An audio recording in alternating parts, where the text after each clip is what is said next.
They pushed the black woman down the stairs, laughing, thinking no one important saw. But Big Shaq did. From the top step, from behind his power, he watched it all unfold. What came next wasn't pity. It wasn't silence. It was the moment everything shifted. When the fall sparked a chain reaction no one could stop.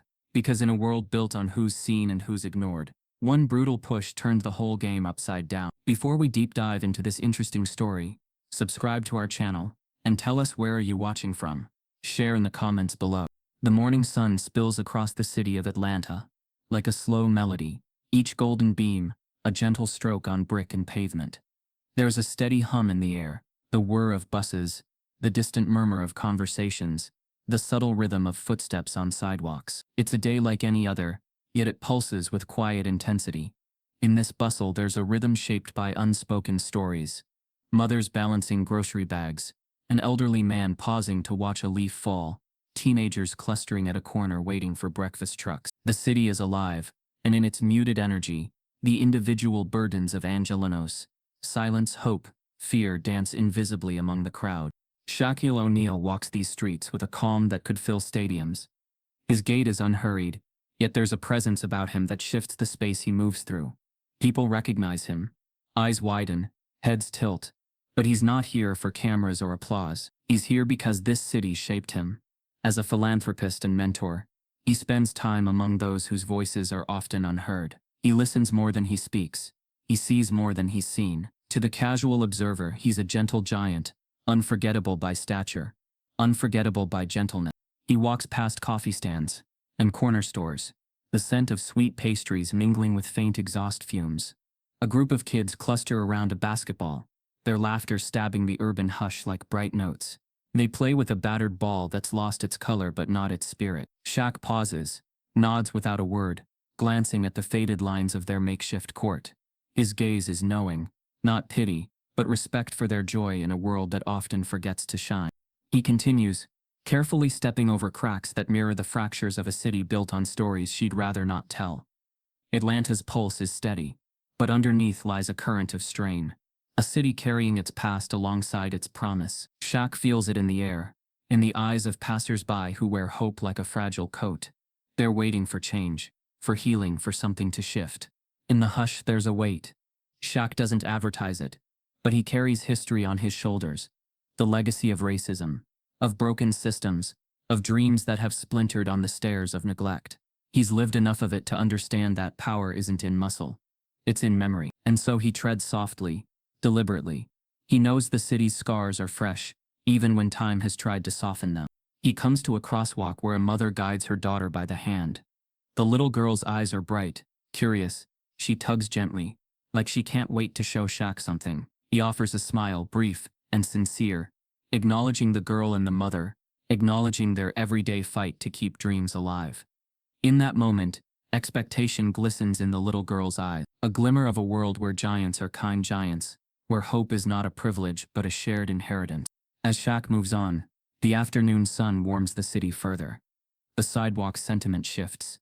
Subtle faces of fatigue and expectation morph into reflections of midday resilience. People rush home, doors open, morning metal grates shut behind them. Lunch trucks roll in. The city exhales for a moment before another cycle of urgency begins. And through it all, Shaq remains steady, an unspoken witness to a mosaic of lives. He walks into an old apartment building, one that stands unchanged amid newer glass facades. The paint is peeling. The stairwell's echo smells faintly of sweat and old linoleum. He knows this neighborhood, a place where every step tells a story. He climbs the stairs slowly, one foot in front of the other, feeling the vibrations through each step, like a pulse beneath the city's heart.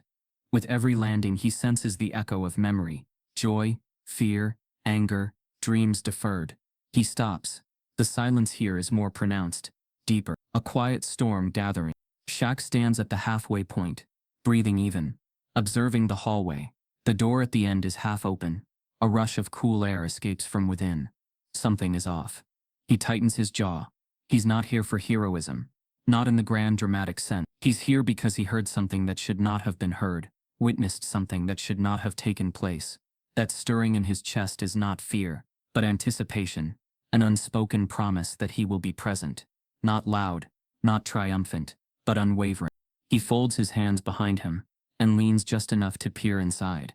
The apartment is humble, worn furniture, a small wooden coffee table with mismatched coasters, sunlight streaming through dusty windows. And there at the foot of a narrow staircase lies Rain. Her chest rises and falls, fast breaths rattling inside her. Her dress is skewed, one shoe missing. Shaq doesn't rush across the threshold. Instead, he steps forward, air filling the silence like words unsaid. His massive shadow stretches over her. As he approaches, she glances up, confused, hurt, her eyes narrowing as she recognizes him. Not celebrity. That face reflects someone who knows what it means to have strength grounded in heart. He crouches without kneeling fully. He's close enough that she'll hear him breathe, to understand that she's not alone in this moment. He searches her eyes, not to pry but to offer steady acknowledgement. Her gaze flares not because she's afraid of him, but because he sees her, truly sees her. Suddenly, there is no hero. There is only two souls connecting, a survivor and a guardian. In that gaze, the city's hush turns into a heartbeat, gentle, insistent.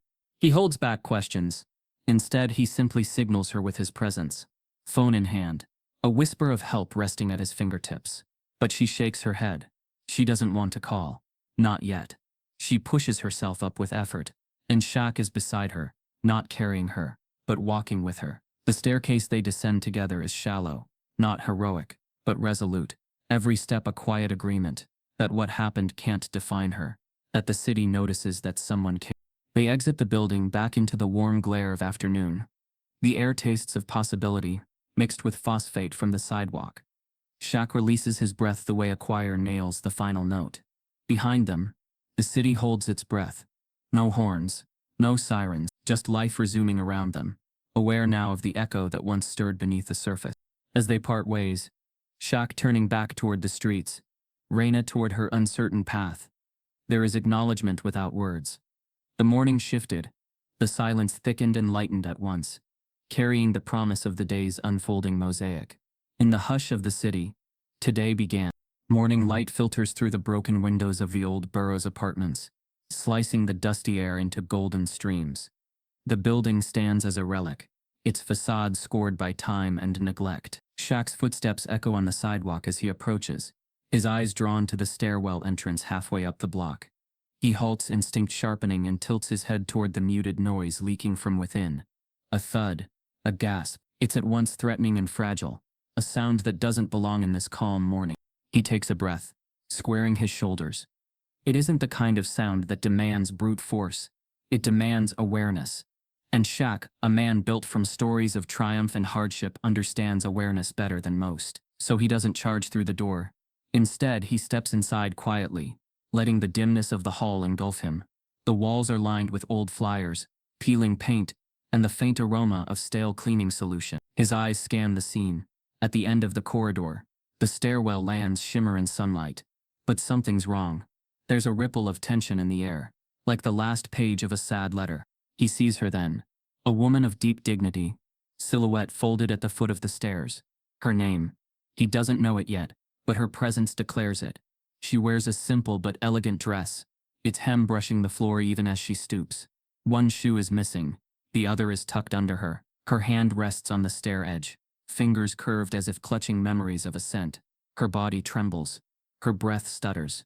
She's harried by shock, but her posture speaks still of strength. Three figures retreat above, faces turned away as they slip into the gray shadows beyond the landing. Their steps are hurried, lacking urgency, but purposeful in their departure. They aren't fleeing, they're evaporating into something sanitized and dismissive. White shirts, understated ties, attitudes earned in polished offices. They seem calculated, as if they belong above in places where consequences are silenced before they begin. Shaq's breath slows. He wants to reach for his phone, dial for help. He wants to comfort her, to claim her as his own responsibility. But he also knows the power of pause. Intervention needs precision. Every second his gait is deliberate, measured, confident. He's massive, but he moves with almost elegant lightness. He steps closer, and the hall's hush seems to retract with him, giving space to the present moment. The woman hears him before she sees him. Her head lifts, eyes wide, chest rising, and falling in tremulous rhythm. Recognition flickers, confusion at first, then defensive pride. She tries to push herself up, brushing strings of hair from her face, but her strength flags. Instead, she returns to the floor, holding herself steady with trembling arms. Shaq kneels slowly beside her, so as not to startle. He's careful, offering presence without projection. "There's no rush," he says, though his tone is reserved. He doesn't demand her story. Instead, he gives room. There's intelligence in his restraint. He's aware that some wounds refuse to open under pressure. The woman swallows. The hallway seems to tighten around them. She presses a hand against her chest, and then her lips.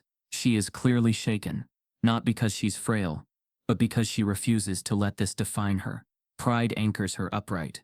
Finally, her breathing steadies. Her eyes, a rich, stormy brown, lock onto his with the clarity of someone who's measuring whether he's safe. "Did you see them?"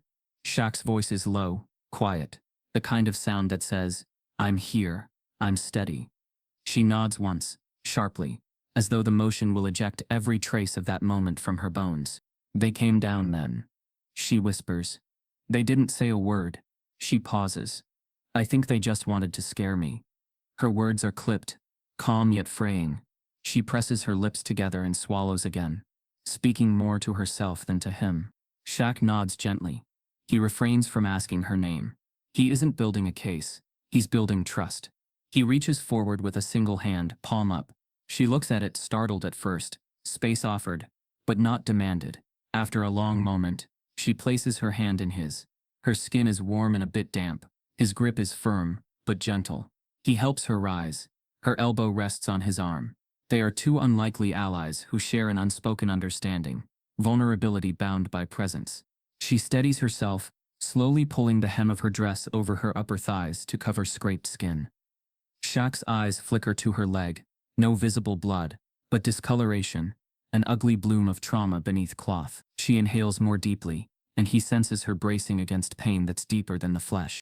"Take your time," he says softly. "When you're ready, we'll step outside. Or you can sit here. You tell me." Tears trickle unstaged down her cheeks. She shakes her head. She's never wanted help. She doesn't want to be the kind of woman people greet with victim praise or scandalized voices. She wants to be left alone. But standing or haltingly lifting herself back to her feet is her decision. She takes a deep breath and steadies herself, raising her head to face him. At the top of the landing, the open door yawns like a wound. Shaq's gaze drifts to it, aware those men are gone, but not forgotten. They vanished, but left behind the noise of bad intention. He lets his gaze return to her. He inhales the weight of her distress. Not one syllable added, just presence and witness. She stands fully now, unsteady but upright. Shaq withdraws his hand but stays at her side. Together they descend those few steps in the silence they now share. Each footfall is grounding. No applause, no rush, just momentum. The hall's hush is fuller now, heavy with the seeds of their shared moment. Back in the hallway, sunlight bleeds from the front windows, as if claiming the scene as a part of the larger world. He offers his shoulder, and she leans. It's not heroism. It's not drama. It's humanity. A stranger stands beside another, two souls carrying the weight of silence in a building that often forgets them. She presses her head against his shoulder. He remains still. The elevator is broken, so they stick to stairs, but only a flight. At the lobby doors she stops, hesitating. She exhales and for the first time allows a sentence to form. "Thank you." Shaq's reply is a nod, and a single sentence. "You don't have to face this alone." Outside, the city resumes. Cars roll in, people cross streets, life courses as it always does. But inside that moment, on that staircase, they changed. She parts, hesitant, respectful, resolute. He watches her go, invisible questions lingering on his face. He reached for patience today instead of reaction, for presence instead of action. He felt the gravity of that restraint. Shaq steps onto the sidewalk, and the city swallows him again. But his presence now carries a new weight. He has seen, he has held, and he will act at the right moment. Savannah Holloway's struggle, though unspoken, has not gone unnoticed, and somewhere deep, he knows this encounter marks the beginning, not the end, of a reckoning. The hum of Atlanta settles around him again. But this time it resonates with a quiet tension. A shift, a pivot. The city breathes once more. Loving, watching, waiting. and Shaq the gentle giant steps forward into the next moment. Raina Holloway sat on the edge of her battered kitchen counter, bathed in the soft morning light that filtered through a single, grime-streaked window. She cradled a chipped mug of lukewarm green tea between trembling fingers, as though it might anchor her to something familiar. What the city saw earlier, her crumpled by the stairwell, was only a shadow of the battle she'd endured in silence. Raina was more than that moment. She was a tapestry of resilience, woven from threads of sacrifice, hope and defiance. She had become a social worker, to give a voice to those silenced by hardship. When her mother fell ill, Raina dropped out of college, took on extra shifts at a daycare, and raised 3 younger siblings on state assistance and prayer. She juggled diaper changes, homework, and hospital rooms with conviction. Through those years, she learned not to ask for more than what she could give, and to carry the weight of others without complaint. She never let them see her falter. Her voice held the stories of teenagers navigating foster care, of elderly neighbors who'd outlived pensions, and of children who'd never known bedtime stories without struggle. She was the anchor in someone else's storm, always steady, rarely seen. Compassion was her métier. Endurance was her quiet pride. She moved through life with a determination tempered by kindness, never wanting praise, only justice. This morning, however, something inside Raina broke. It wasn't the physical jolt of being shoved. It was the collapse of unspoken faith that empathy could protect her, that decency alone could hold power to silence cruelty. She perched on the edge of her kitchen counter, feeling its splintered wood cut into her thighs, as though pain could be leaned upon. Tear tracks glistened and dried on her cheeks, curious souvenirs of dignity breached. She closed her eyes and recalled the man from the stairwell. Shaq. She didn't think of him as a celebrity. His stature didn't matter here. What mattered was how he'd knelt beside her, how his presence had offered more comfort than words could. His steadiness in that hallway cracked something wide open inside her, something that had held fear at bay for so long. When she spoke his name later, it felt like an echo of safety, fragile yet honest. Raina took a shaky breath and thought of her siblings. Latrice, 13 with a mouth that made teachers sigh. Tyrell, 11 and wise beyond his years. And tiny Simone, 7, whose worn teddy bear was the closest thing she'd ever loved. Their small laughter filled her mind, recollections of bedtime stories, and rushed breakfasts before school. They had enough. They were enough. But if she crumbled now, who would overflow for them? She steeled herself, rose from the counter, and moved to the small bathroom mirror, eyes squinting back at her from tired windows. She didn't recognize the bruise there, dark as the underside of a storm cloud. She swallowed hard, reached for cold water, splashed it against her face. The mirror blurred and cleared, as if urging reinvention. The phone on the counter vibrated in a slow, timid rhythm.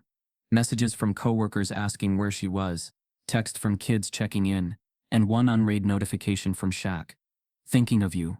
Call when you're ready. She stared at those words like they were a lifeline. Eventually she typed a response. Okay. Soon. Raina grabbed her coat and keys, tucking her phone into an inner pocket. She paused at the door, hand on the frame. Her reflection hovered in the hallway's dark glass, bruised but upright. She could feel the staircase incident, like an opening wound, tender and raw. But beneath that, something fierce stirred. It was her belief in accountability, in confronting injustice, even when cloaked in silence or privilege. She swallowed again, stepped outside. The city greeted her with the distant shriek of horns and the authority of afternoon bustle. It felt too loud, too much. She turned toward a small park across the street, its benches shaded by old oaks, offering anonymity and solace. She slid onto a wooden seat, the coolness seeping through her clothes. Cars and conversations faded.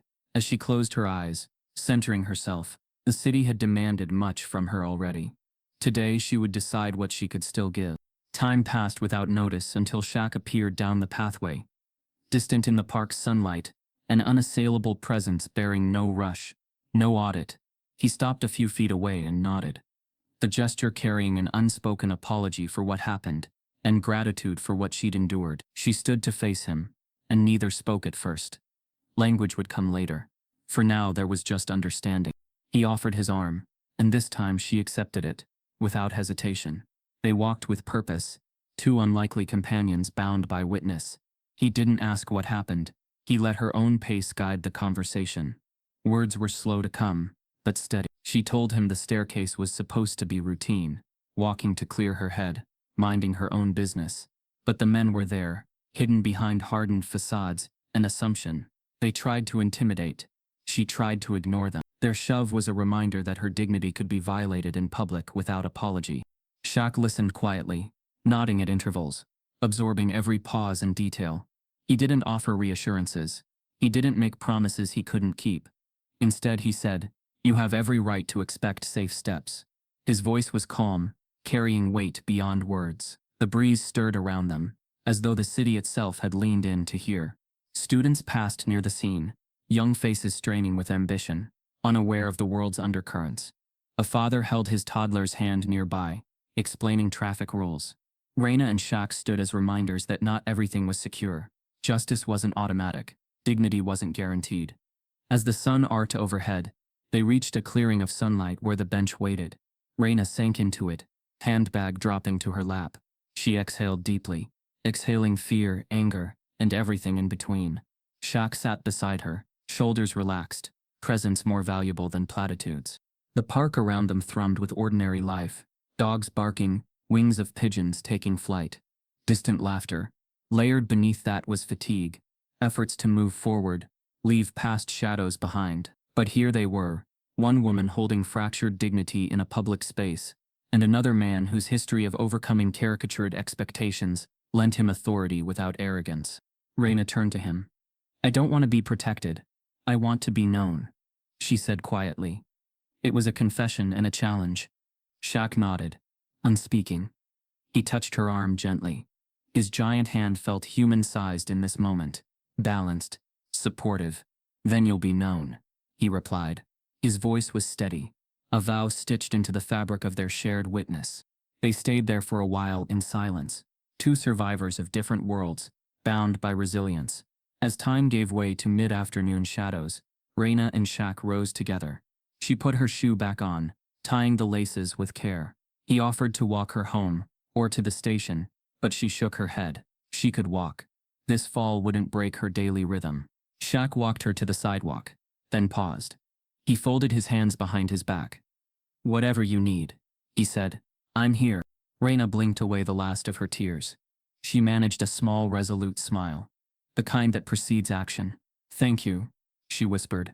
Her voice was quiet, but in the hush of the park it sounded like confession, prayer, and promise all at once. She turned and walked away, each step deliberate. Shaq watched her go, then exhaled a breath he didn't realize he was holding. He turned toward the city again, mind already ticking through next steps. Questions to ask, voices to gather, truth to shine. But most importantly, he carried her story with him. He carried that weight, straight into his own heart. Like a wound he would not let heal too quickly, because wounds remember, and memories demand justice. In the hum of the afternoon, the city breathed again, quieter, refracted through new lenses of empathy. Raina Holloway had nearly been broken today. Instead, she became more visible than she'd ever chosen to be. And for the first time, someone was paying attention. Shaquille O'Neal returned to his study that evening, with the weight of the morning's encounter pressed heavily against his chest. In the soft glow of his desk lamp, he spread out newspaper clippings, old event programs, and glossy photos from Atlanta's prestigious galas, those fundraising dinners and charity balls from years past. He leafed through glossy images of Eastwood Hall, the Highland Estates Philanthropy Club, and the rare moments when he'd been invited as a token of diversity. Long before today, those events had felt celebratory, inclusive. But tonight they might have been the very places where those white-collared sons of legacy first eyed him with disdain behind polite smiles. Shaq realized that tonight, behind smiles was a story he hadn't confronted. He recognized the three men from the stairwell, in those old photos. Grant Dunham, Lucas Wentworth, and Marshall Carrington, standing in crisp tuxedos, arms resting lightly around debutantes, wine glasses balanced precisely in their hands. They'd always looked polished, wealthy, in control. The kind of men who could walk into a room and never make a misstep. Grant's cheekbones gleamed with satisfaction. Lucas had that steely, predatory look. Marshall's smile was tight, practiced, patrician. At the time, Shaq had waved and posed, playing his part. Gracious, dignified, the acceptable face of a black man on their stage. Behind that facade, he had no idea how much of his image had been curated to soothe their sense of superiority. He tapped a photo of Grant and remembered the silent conversation. the way Grant's hand had lingered slightly too long on Shaq's arm during a celebratory toast. An almost there question, "Do you really belong here?" The camera clicked, but Shaq felt Grant's eyes drill him with expectation and dismissal. He remembered the faint lift of Lucas's eyebrow when Shaq recapped a part of his charitable work, that tiny shadow of doubt cast over his words, as if caring for his community wasn't enough. He thought of Marshall's handshake, firm on the outside but hollow, slipping from his grip the moment the cameras tuned out. Those flashes of antagonism may have been small, but they left traces deeper than pride knows. Shaq marked each name in his notes. Dunham, Wentworth, Carrington. 3 names that spelled generations of entitlement. He fetched his phone and looked up each man's family lineage. Dunhams, cotton merchants turned real estate barons. Wentworths, old money banking magnates. Carringtons, industrialists with their own university endowment, named in their honor. These weren't men working their way up. Their privileges were inherited, entrenched, as American as their father's country club memberships. Power consolidated, reliability polished, and a disdain that didn't need flourish because it simply existed, passed down like a birthstone. Shaq closed the tear sheet of one gala event and took a deep breath. There was a photograph of him smiling, holding a plaque, a recognition for his foundation's work with at-risk youth. Behind him were Grant, Lucas, and Marshall, their expressions frozen in carefully composed neutrality. But tonight he saw what had always been there, a reminder that his presence had been tolerated, and no more. That plaque had been a gesture. Their silence now in action revealed stubborn neglect. He felt the chill of revelation. This was not an isolated incident. It was an echo of tension, generational arrogance, reverberating through years of cosmetic inclusion. Raina had been collateral damage, a reminder that their entitlement was more than a social ladder. It was a fortress. From their vantage point, Raina's vulnerability was a blip, a reminder that these histories still had teeth. Shaq leaned back and rubbed his temples.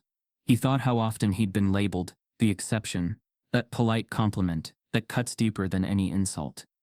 Success doesn't disarm prejudice, it insulates it, making it preserve itself secretly. He'd smiled, thanked them, and walked on, silent, in the face of implicit rejection.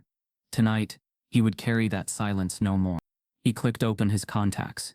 Old supporters, press connections, trusted friends in public service. He drafted a note. Meeting to discuss systemic accountability in Atlanta. Confidential. It wasn't public yet. He had to make sure he wasn't playing into their narrative of self-importance. He needed strategic depth before the alchemy of press and privilege could react.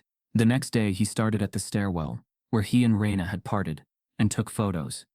He walked the corridor, lined up over where she'd fallen. Every mark on the wall felt like a testament, not to a crime, but to a long burden. He measured the height, traced the jagged edge of the stair nose. Though the hazards weren't lethal, they rubbed sharp against her dignity. It was symbolic, a place once safe, now corrupted. It fit the pattern. He returned to his study and drafted the foundation's next report. Atlanta Steps, the architecture of neglect. He assembled a team, civil engineers, to analyze the city's buildings, social workers, to catalog reported harassment in transitional housing, legal aid partners ready to investigate patterns of abuse. He typed bullet points, names of buildings, dates, staff lists, unpaid rent warnings. In parallel, he tasked his public relations head, secure a spot with Zoe Hunt, the investigative journalist whose tenacity rivaled any tenured reporter in Atlanta. He wrote her, "There's a quiet epidemic here. I want to share what our city has forgotten." Shaq's private phone pinged. Raina's message. "I've spoken with you, but I need everyone to hear the fears I've carried." He read it twice, felt its weight, its clarity. She'd agreed to let him stand beside her. This wasn't going to be about Shaq stepping in for a photo op. It was about something deeper, about legacy and accountability and taking back their narrative. That afternoon, Shaq summoned everyone to Eastwood Hall, a quiet, elegant setting, with antique chandeliers that pulsed with civic history. He walked through the room alone before they arrived, envisioning where the tables would sit, where cameras would angle, how the microphones would be set up. It felt like preparing for battle, but one fought with research and ethical testimony, rather than fists or threats. As guests arrived, some old allies, some unaligned, he thought of the stairwell, of Raina's fall, and of the cold indifference of power. Grant showed up first, crisp suit, sardonic smile. Lucas and Marshall followed, putting on faces that read respectable interest. But the moment Shaq took the podium and introduced Raina, something shifted. Time slowed. Raina's voice did not tremble. She spoke of fear, its shape, its smell, the sound it makes when it echoes inside a home. She narrated the sound of those men's steps, the hush of their punches. She named them, not for revenge, but for truth.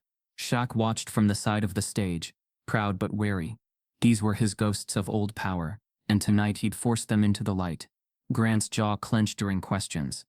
Lucas leaned into his seat, arms folded. Marshall looked around, calculating damage control. But the silence after Raina finished was telling. No applause, no patting on the back, only recognition that sometimes the past slammed sharper than privilege ever could.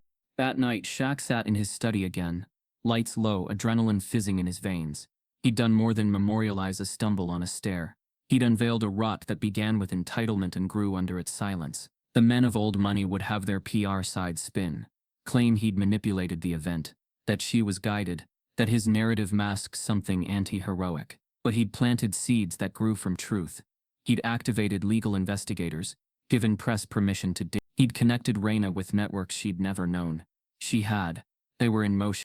He closed his laptop and pressed a hand to his chest, feeling the residual tension ripple like a bass note.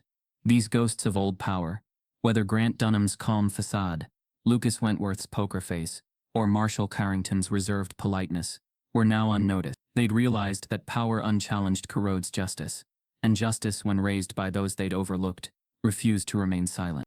Shaq wiped sweat from his brow, sat up straighter, and thought of Raina, stronger today than any photograph would show. He felt purpose in the still air. He realized that being the exception was easy when silence is easier still. Being the reckoning, though, that was dedication. And tonight, Atlanta had its reckoning. The ghosts of old power stirred and shifted. In that movement, the promise of real change began. Raina folded into the battered leather chair in her living room, her posture rigid with resolve. The police station's fluorescent lights, the smell of disinfectant lingering in the air, the distant hum of typing, all that lingered in her chest like a bruise. She leaned forward, fingers curled around the chair arms, and met Shaq's searching gaze. He'd accompanied her to the precinct, expecting form, red tape, and furious statements. Instead, he'd found silence. When the detective, a man who once nodded at her kind, respectful presence, acknowledged Brennan Crowe by name, without batting an eye, something inside Raina clenched. Her voice had trembled at first when she tried to speak. "He name's Brennan Crowe," she'd said. "He's the one who shoved me." But the detective's nod had been polite, clinical, as though accepting a routine incident. Raina shut her eyes and felt her lungs contract. "There's no use," she whispered, just loud enough for Shaq to hear. "Ain't no justice for women like me." Shaq's heart clenched. He could see Raina's grip tightening on the chair. He reached out, hesitated, then placed one massive hand over hers. She didn't move. She simply let his weight press against her fingers. He reversed the motion that morning, when he'd let her lean on him instead of fighting back. Now he held her hand steady. They'd left the precinct without filing a report. Craig, Shaq's old friend in internal affairs, had warned him earlier. "Raina, she might want you to fight. But some men, Crowe's ilk, sons of money, are untouchable. Their records are sealed. Their influence runs deep. Even the DA won't bring down the curtain on those names. You exposing this could backfire on her." Brennan Crowe was no stranger to the system's failings. He once caused a scene at a gala when he'd assaulted a volunteer and got a slap on the wrist.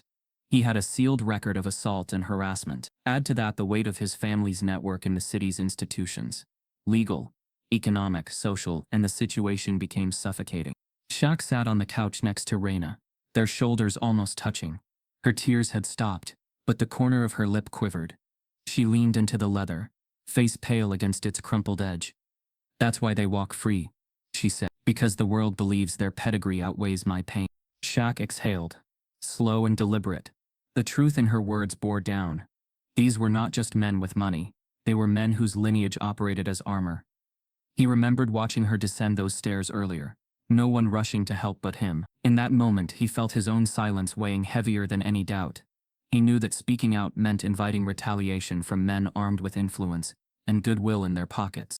But her silence now was heavier. It was unbearable. He stood abruptly, pacing the length of her modest living room. "The silence isn't neutral," he said, voice low. "It's consent.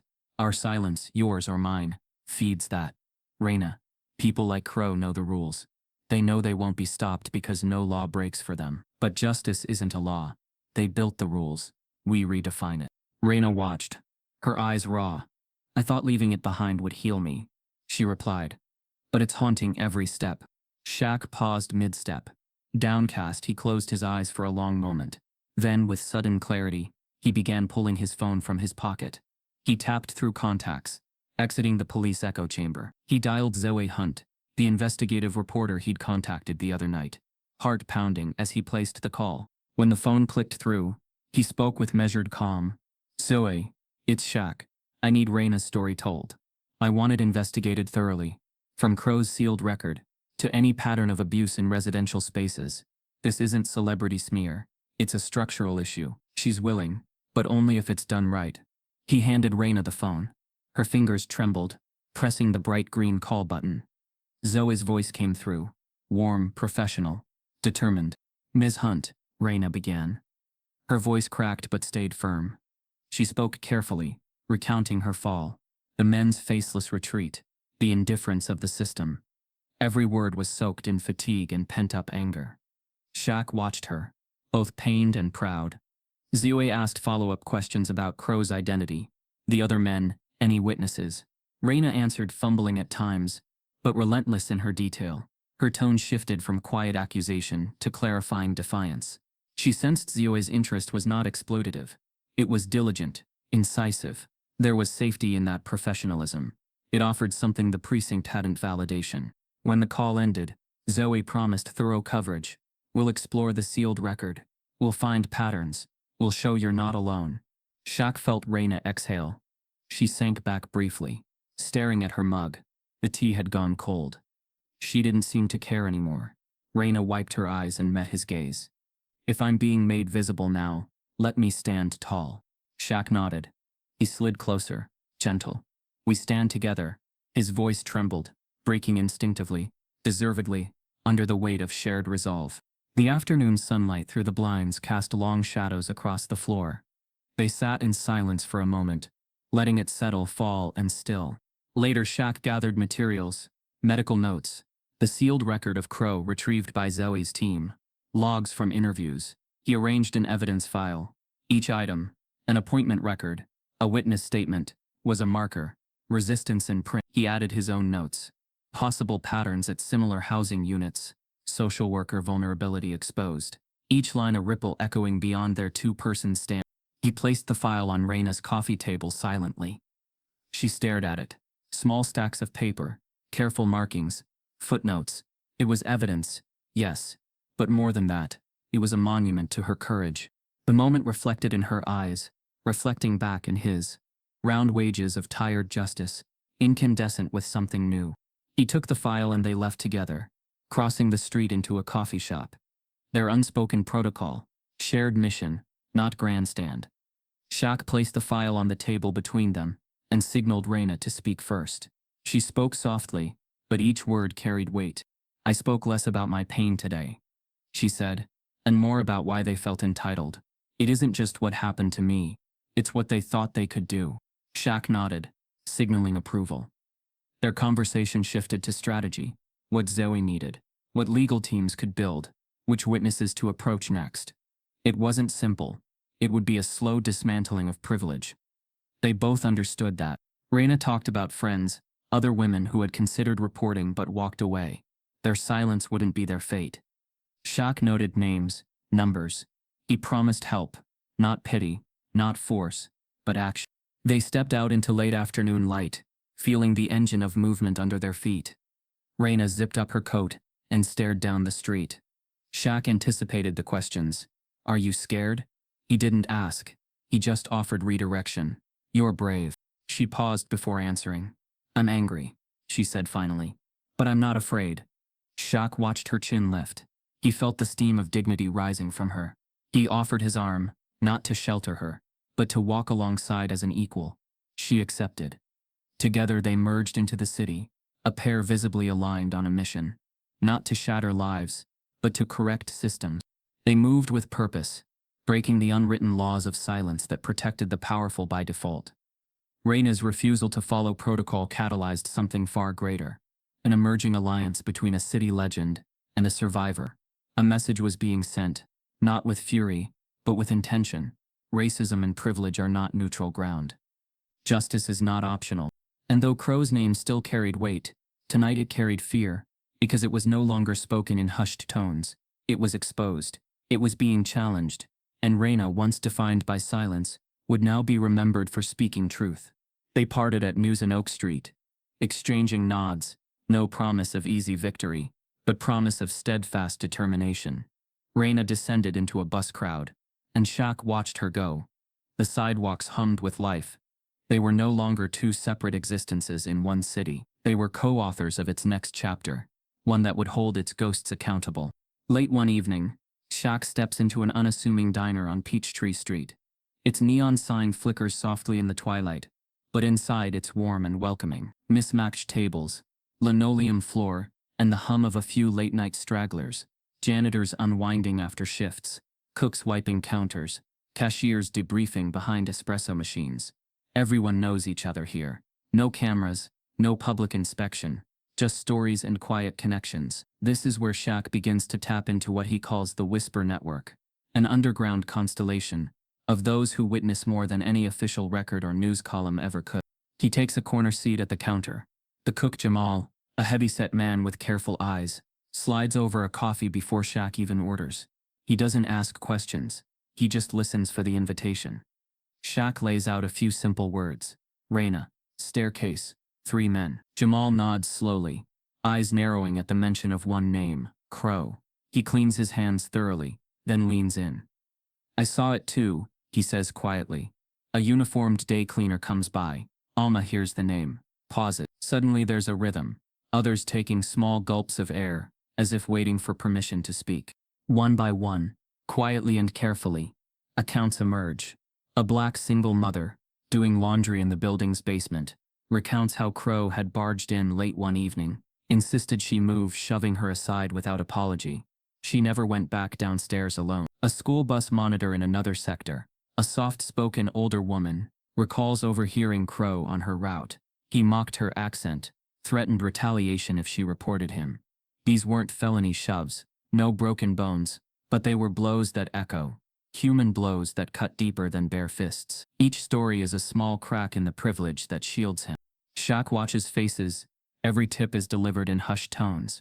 The cook, the janitor, the drivers, they all deliver similar fragments. A shove here, a slur there, a dismissive silence in a harassed elevator. It's different sectors, different times, but one pattern. Men like Crow, assuming discretion means impunity.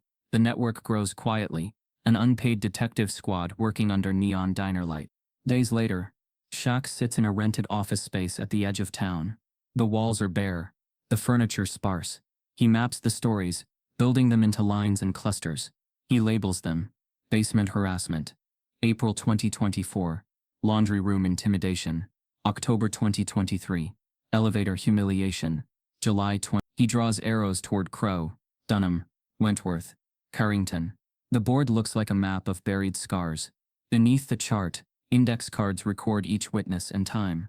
None of these people went to the police. Nearly all cite fear of retaliation, of losing their jobs, of not being believed. Now he needs anonymity and protection. He brings in Layla, a street pastor he's known for years. Wise, resolute, unafraid. They gather testimonials inside small church basements, safe zones where people uncage their stories. Layla encourages them. Your names matter. Your truth matters. And they do. One by one, they share details. What they said, what they felt when shadows loomed. The faint click of embarrassment that signals cowardice dressed in privilege. It's not dramatic, no threats of death, but the flattening of dignity is real. It's insidious. Shaq records everything. Voice notes, typed transcripts, drawings of staircases, block layouts. He's scrupulous. He knows this network lives at the edge of legality, but he's also forging collective courage grounded in fact. He gathers evidence of repeated offenses in transitional housing units, places funded by government grants, parceled out to nonprofits who rarely inspect. Shaq's team checks building logs, interviews rotating maintenance crews, notebook in hand, asking about missing keys, Unlocked doors, suspicious footsteps.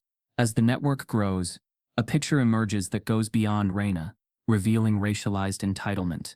That men with money, accustomed to getting what they want, trained themselves to expect silence. And now that they've used it, they rely on it. Shaq sits across from a retired Uber driver, Victor, who confirms one harrowing moment. It was late, and the service app placed him at the stairwell entrance to Burroughs' apartments. Crow and his friends stumbled out, inebriated. Crow offered Victor a $10 tip to keep driving, to ignore what happened upstairs. Victor refused, took fares to 2 addresses, saved his logs. He knew something was off. That log is now part of Shaq's dossier, unfiltered time-stamped truth. There's also Mara, a temp worker at a nearby law firm. She saw Lucas Wentworth pass her in the lobby by sidestepping her skirt as if stepping over a puddle, smirking at her discomfort. A small action, but that moment hurt like a bullet. She never told her supervisor, and she never would. But when she learned of Reina's incident, something inside her unraveled. She wrote a short note, framed it. Wentworth, mild harassment, lobby hallway, April 2024, signed anonymous. Shaq places the card on the board. Yet another piece. In the evenings, the diner becomes a nerve center. Plates of grits and toast lie half forgotten, as people talk in grades of hushed tones.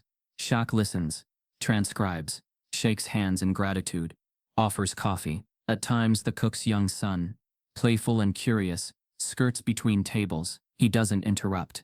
The boy senses gravity. He sits quietly, eyes wide. One day Shaq crouches to eye level, smiles, and slaps $1 in his palm. Keep this safe. Maybe spend it on popcorn. The boy grins. There's a sense here that small kindness matters too. Shaq builds a chronology. Who, what, when, where, metadata enough to show pattern. He ties Reina's fall to earlier events, proving that Crow isn't an outlier. He's a serial offender. Generational arrogance, yes, and now being exposed by the people he thought he'd silenced. These aren't victims on stage. They're public servants, workers, mothers, citizens. Shaq's files begin to glisten with truth. Not trials, but evidence. Late one night, after one final interview, he retreats home. He spreads a final stack across his dining table.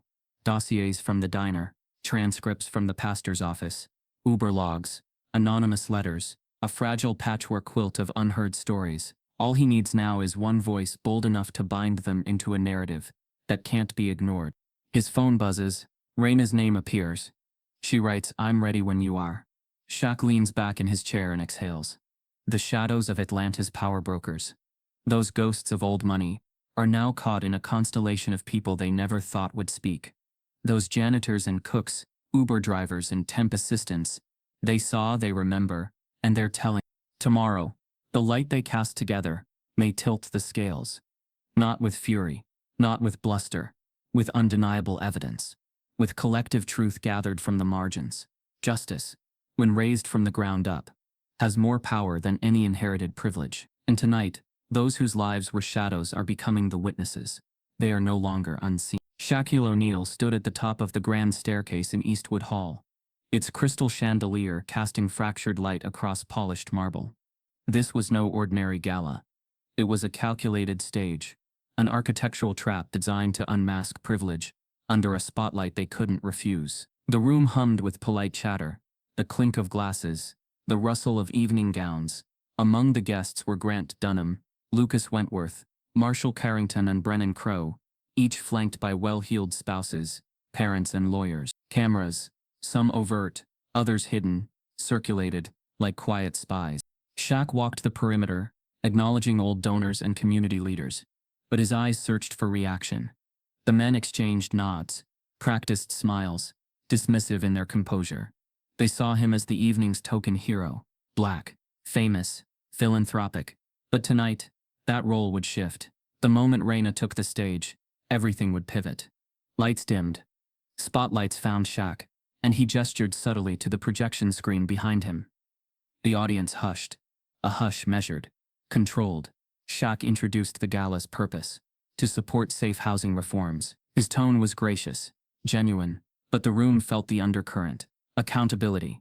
He spoke of dignity, of justice stitched together by those who speak truth publicly, and those who stand behind them in solidarity.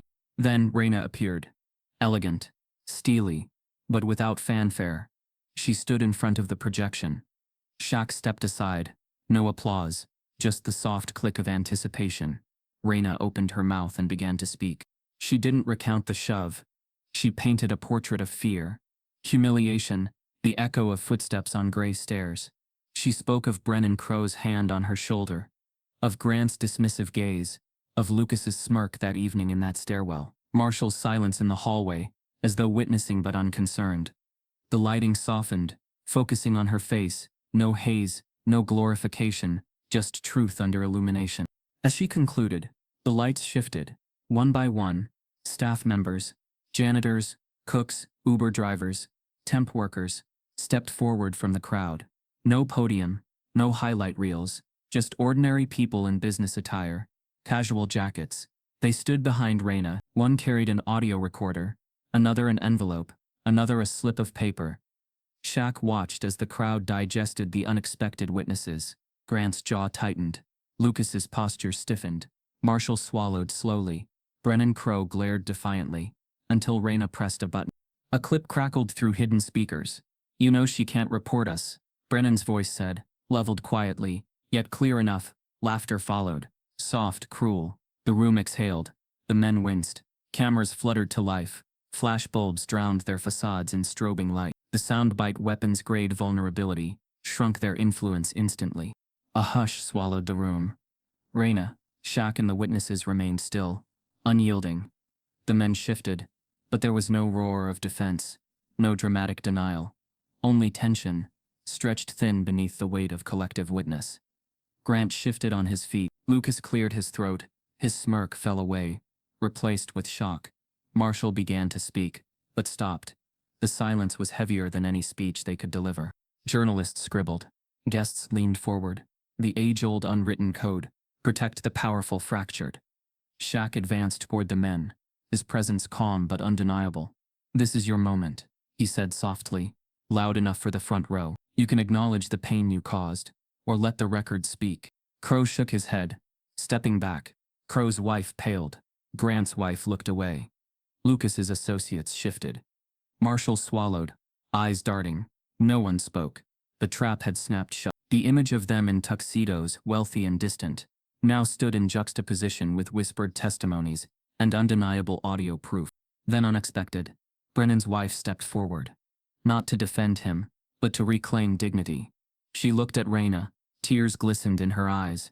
She acknowledged her husband's behavior. Her voice was quiet, trembling, but clear. "We never knew, but we will now stand with her." Grant's wife followed. Voice soft, steady. "I'm sorry," she whispered to Reyna. Lucas's mother spoke next.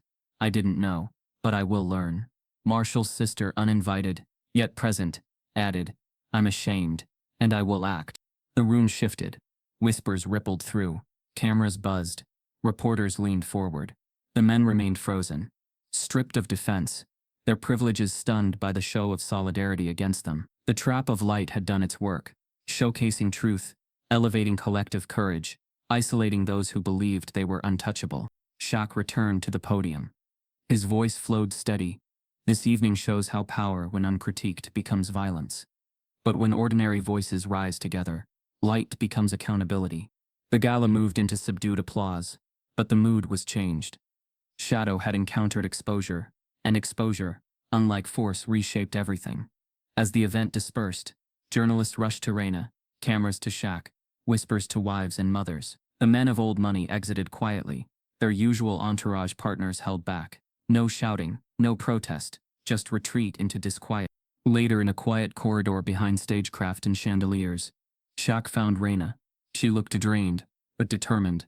They didn't speak. It wasn't necessary. The trap of light had revealed their stories and shifted the balance. Every guest had witnessed it. The men had slipped, caught in their own reflection, and now faced the consequences of being exposed. Shaq squeezed her hand. The gauntlet had been thrown, not physically, but morally. And as they exited Eastwood Hall into the hush of the night, they stepped not just into the cooling air, but into a city waking up to the power of collective witness, the persuasiveness of truth, and the promise that sometimes, light is the greatest weapon of all. Under an ink-black sky, The gala's aftermath still throbbed in the city's collective consciousness.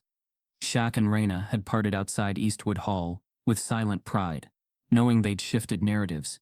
Yet beneath that accomplishment, a storm gathered, one they hadn't foreseen.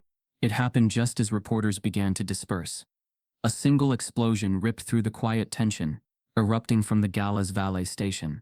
A sleek black car, no license plates, detonated with a seismic roar. Flames bloomed across the polished pavement, torchlight dancing on shocked faces.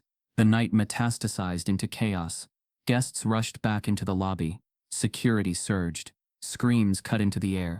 In the hazy aftermath, media descended.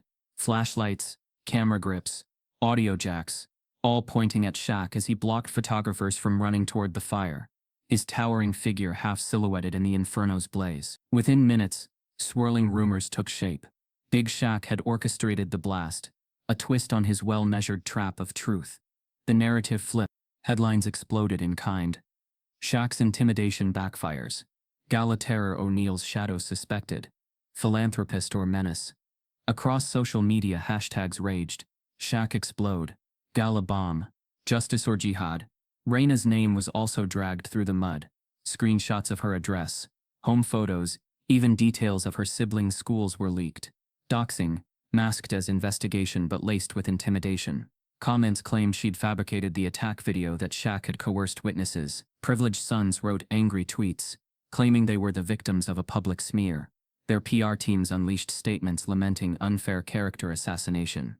The men of old money feigned shock and outrage, emotional theater practiced over years. Shaq awoke the next morning to a volley of notifications. Every news alert painted him as radical, dangerous, unstable. Even longtime supporters began distancing themselves. Partnerships froze. Sponsors on pause. Social media poison seeped into the streets. Family members whispered concerns. He took a deep breath, remembering Raina's firm voice, her courageous stance. He knew what this storm felt like, and how to steer through it. That afternoon he met Craig, his old internal affairs friend, at a quiet diner. Between sips of black coffee, Craig laid out the legal landscape. They're framing this as political violence. If they can paint you as angry agitator, you lose ground fast. But Craig also knew Shaq's network, whispered about secret evidence discovered post-gala. I've heard you found something irreversible, Craig said. Shaq leaned forward. I did. He walked Craig through the final key. A secret recording, captured surreptitiously by one of the Pastor Network's volunteers, during a private gathering at the hall, just before the gala's public segment. The audio featured Grant's voice, hushed, discussing collateral impact. If things go sideways, we make it look like an accident. No one would trace it to us. Then laughter. Lucas echoed. It'll send the message. Marshall's voice followed, calm but chilling. We just frame him. The words floated like cold steel in the recording. Evidence of intent, conspiracy, and malicious planning. Craig sat back, jaw clenched. This is insurance. Solid. Enough to drown out the narrative. Shaq nodded. It will land in the right hands. Next he met with Zoe Hunt. The journalist had been tracking the underground testimonies, and now pieced together the car's explosive origin. Unregistered VIN, remote ignition, parts traced to shell corporations connected to Crow and Wentworth family trusts. Zoe's eyes glistened as she promised a comprehensive investigation. This is bigger than a scandal. It's a cover-up exposed. She handed him a draft article layout with space to include the audio transcript.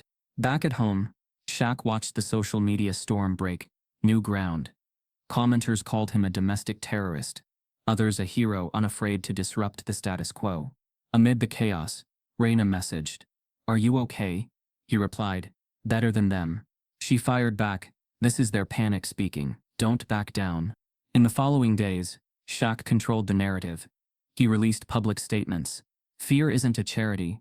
We woke them, and they retaliated. He backed Raina, redirecting attention toward the explosion investigation, away from him, as the perpetrator. Reporters dug into the recording's chain, how it was produced, archived, validated, forensics authenticated it. Legal teams pressed sealed warrants for family vehicles and property linked to Crow's holdings. Meanwhile, Raina agreed to a sit-down with Zoe. She spoke calmly, but forcefully about the doxing, about waking to her address, splashed online, about her siblings being threatened. But she framed it not as individual trauma, but as evidence of a broad pattern, powerful men, fragilizing anyone who dared speak. Her story got top billing the next morning. The article laid out the audio leak, the links between explosion machinery and shell corporations tied to Crow, plus witness networks. It reshaped public perception overnight. Support flooded in. Community organizers held vigils not just for Reina, but for the idea of safety in public housing. Influential columnists penned apologies, acknowledging how easily truth could be weaponized, and how easily silence served privilege. A few celebrities spoke out. Legal analysts highlighted Shaq's restraint and strategic response, praising his choice of evidence over aggression. By evening, the tide had turned again. But Shaq didn't bask in praise. At dusk, he sat with Reina on her porch steps. She looked at him through tired, triumphant eyes. "You turned their storm into proof," she said. He shook his head.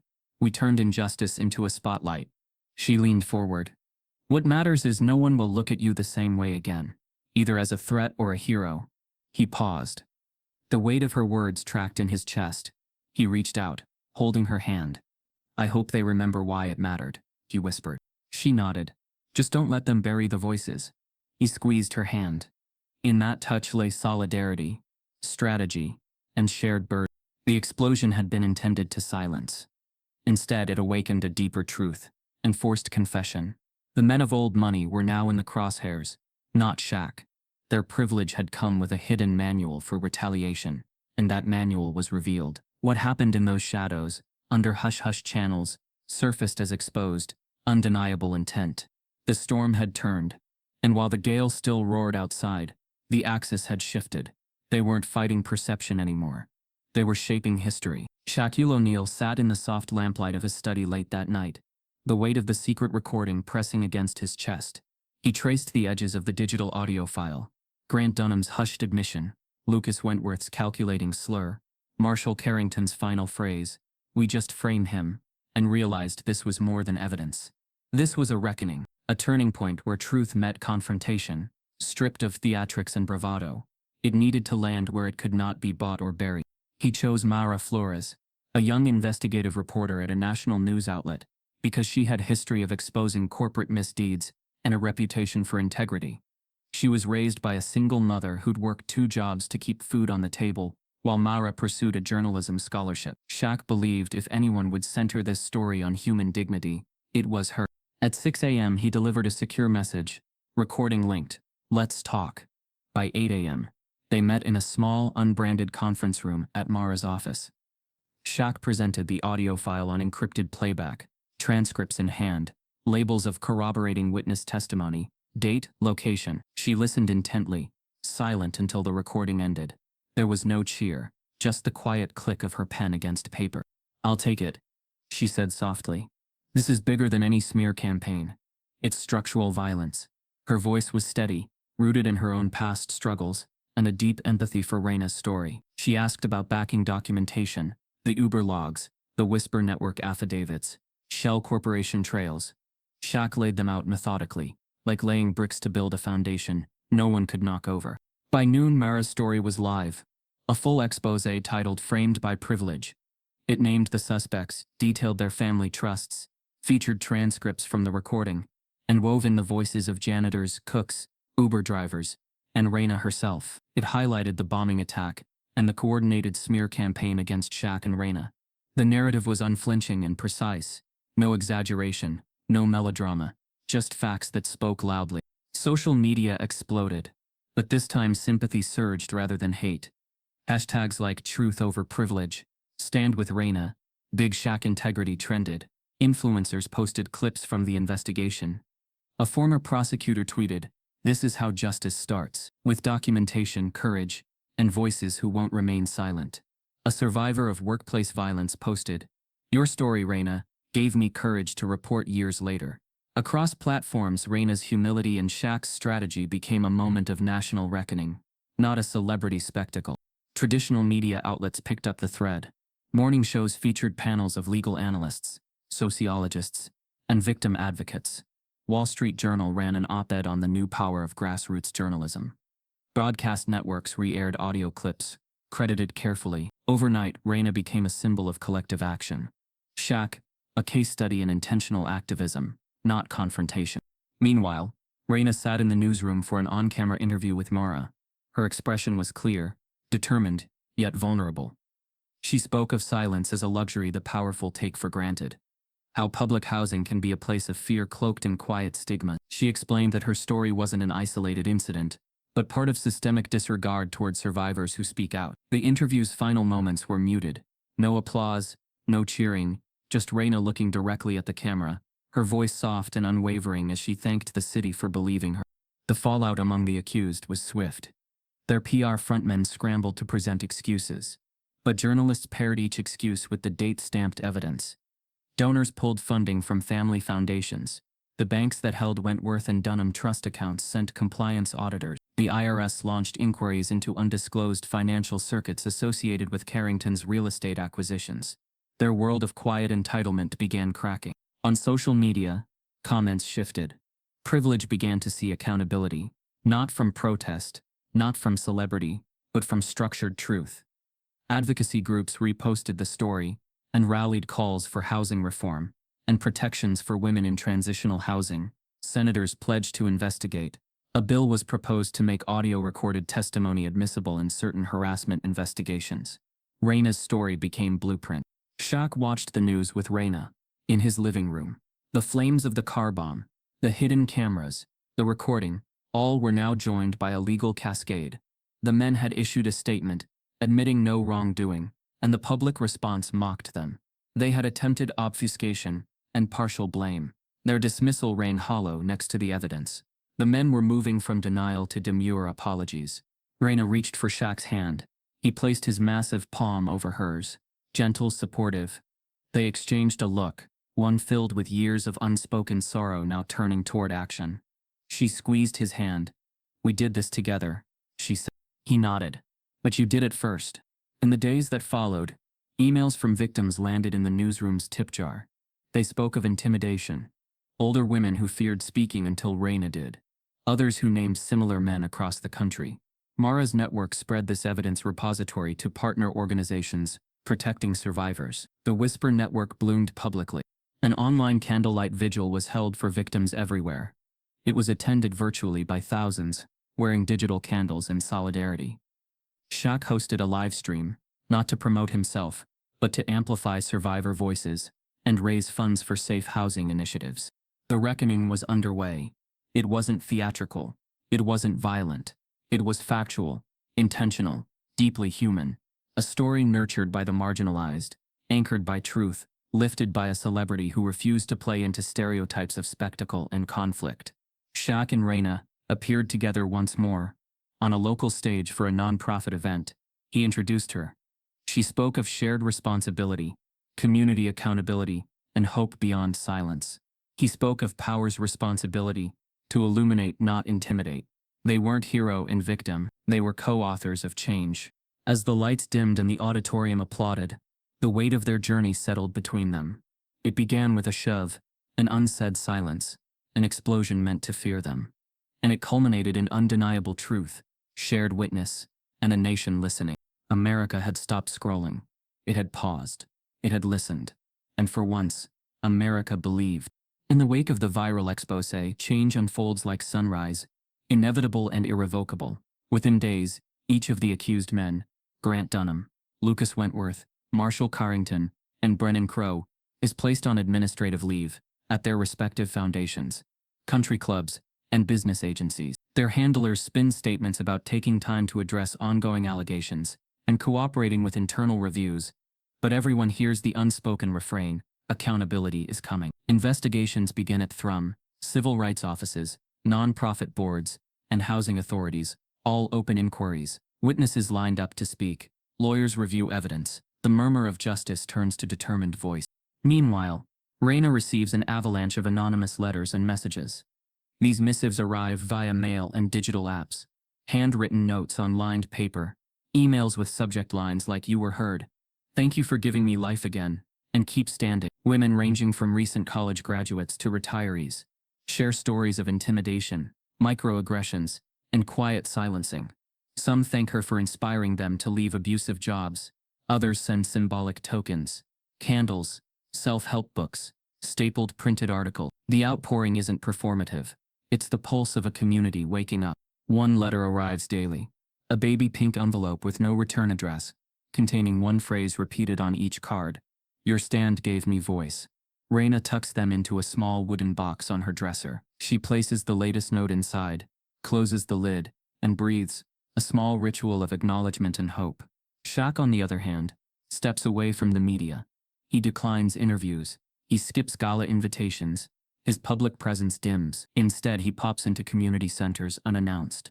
He coaches kids' weekend basketball games, sits in on local board meetings for safe housing, and shows up at Raina's doorstep one morning to help fix a kitchen faucet. He's present, but not public. He remains giant in stature, but shadows are cast behind walls and foundations, not flashbulbs. One humid afternoon, Raina receives a text. Meet me at the steps. No name. No number.